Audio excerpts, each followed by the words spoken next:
At 8:45 on a quiet November morning, two brothers inside the most famous family in basketball got a text message, and 1 minute later, their entire lives changed. They weren't traded. They weren't suspended. They were fired from their own family's team. And 3 weeks earlier, the Los Angeles Lakers had secretly been sold for $10 billion. This is the true story of how the Buss family empire collapsed from the inside. For more than 4 decades, the Buss family didn't just own the Lakers. They were the Lakers. Jeanie Buss bought the franchise in 1979 for $67 million. 1 month later, he drafted Magic Johnson. 1 season later, the Lakers won a championship. And just like that, Showtime was born. The Forum became Hollywood. Championship banners became routine. The Lakers became the most glamorous franchise in sports history. But behind the trophies, behind the cameras, Jeanie Buss had one dream that mattered more than anything. He wanted to leave the Lakers to his 6 children. Not just money, not just power. A family legacy that would last forever. That dream died the moment Jeanie Buss did. When Jerry passed away in 2013, the empire didn't fall immediately, but the glue that held everything together was suddenly gone. 6 siblings inherited control. 6 personalities. 6 egos. 1 franchise worth billions. And almost immediately, they began fighting. Some wanted to sell. Some wanted control. Some wanted revenge. Jeanie Buss, Jerry's daughter, became the team's governor, the public face, the final decision maker. But behind closed doors, her brothers didn't trust her. They believed she was taking too much power, hiring and firing without consent, running the Lakers like her personal kingdom. And in 2017, the war went public. Jeanie fired her own brother, Jim Buss, as head of basketball operations. She removed the longtime general manager. She hired Magic Johnson and Rob Pelinka. To her brothers, this wasn't leadership. It was betrayal. They hired lawyers. They tried to remove her from power. They tried to replace her on the board. One of them asked a question that changed everything. Is Jeanie the dictator of the Lakers now? Jeanie fought back. She sued her own family, and she won.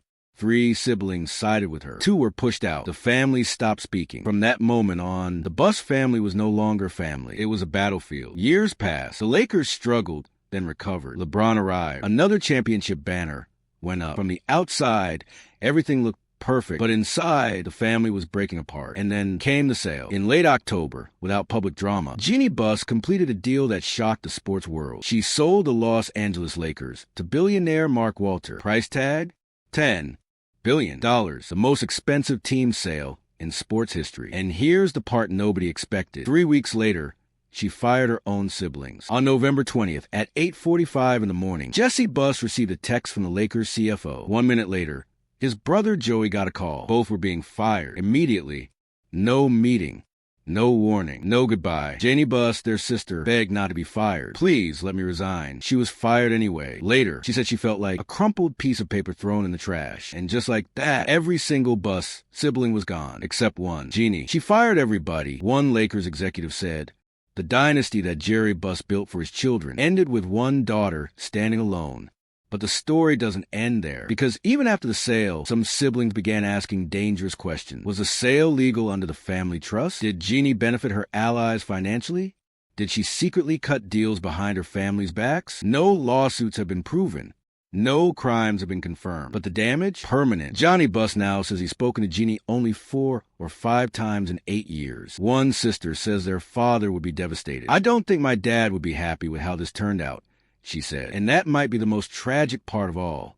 Because Jeanie Buss saw this coming. Before he died, he asked his children something that now feels haunting. Should we sell the team now, before I die, so you don't destroy each other later? They all answered the same thing. We'd just buy the Lakers again. He wanted the team to stay in the family for generations.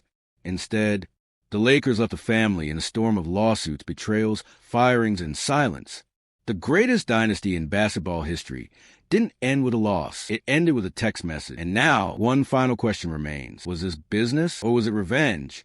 Because sometimes the hardest opponent to defeat is your own blood.